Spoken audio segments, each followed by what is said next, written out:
3 سے بڑھا کر 5 سال کا وقت مقرر کیا گیا۔ میں سمجھتا ہوں یہ سروسز کا، ہماری افواج کا ایک طرح سے اندرونی معاملہ ہے۔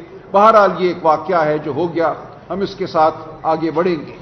جو آزاد ذہن رکھتا ہے، جو ہمیں کوئی ریلیف دے گا، ہمیں انصاف دے گا، وہ دروازہ اب ہم پہ بند کر دیا گیا ہے۔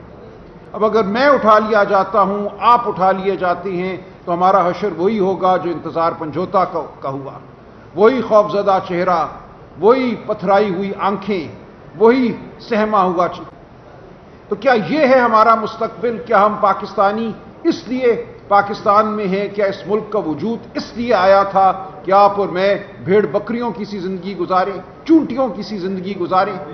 تو یہ ہے آج ہمارے سامنے سوال کہ ہماری زندگی یہاں سے آگے اب کہاں جاتی ہے، بطور پاکستانی، بطور انسان۔